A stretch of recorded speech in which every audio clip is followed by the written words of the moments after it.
Today with Claire Byrne on RTE Radio 1. Our Taoiseach Leo Varadkar said yesterday that Ireland needs to allow more air travel if we're serious about living with COVID-19. What is the best way to navigate air travel, particularly in our circumstance here as an island country? Yeah, it's particularly difficult for Ireland, given an island nation that is, its economy is based on trade and travel and tourism. A huge part of the economy in Ireland is based on that. And special consideration has to be given to that.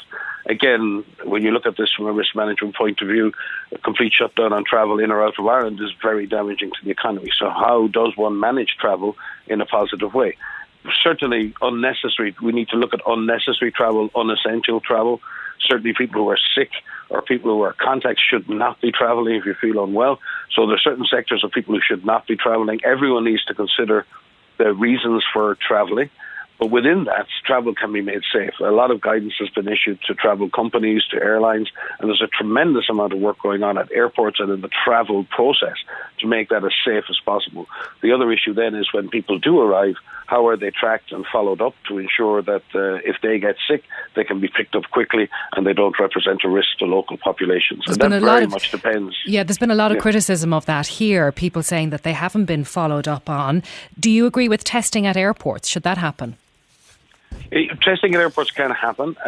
Certainly continuing to track people who come into the country. People who come into any country have a duty to ensure that they don't contribute to the problem. So having a government or public health authorities follow them up and having those individuals be responsible enough with their behaviour is very important. Testing can be done before someone leaves to go to another country, or testing can be done on arrival.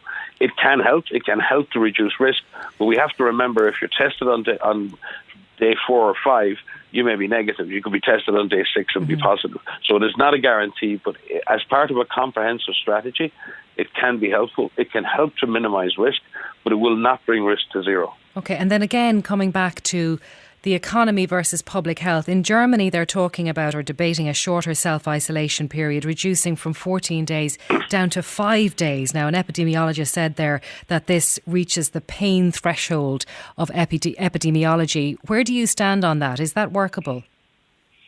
I think we have to maybe separate here the quarantine of contacts who are known contacts of a case from people who are travelling and are quarantined because there's a theoretical risk they may bring disease, because those two things are different in terms of their risk. For contacts of cases, people can develop disease between 2 and 14 days after they're exposed.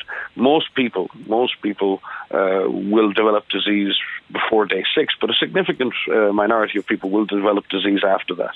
So in general, we would advise that for contacts of cases being followed up by public health authorities, we would still recommend a 14-day follow-up.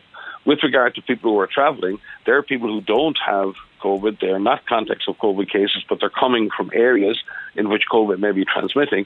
Again, there can be flexibility around that in terms of the practicalities of following up those people and restricting their movements. But again, it's a risk-based decision. Belt and braces, 14 days is the best. But we have if there are limitations in capacity for follow-up and it's a trade-off, then in that situation, one could see a shorter follow-up period for that type of situation. But we would still very much advise that following up contacts of known cases, the 14-day follow-up is still advised.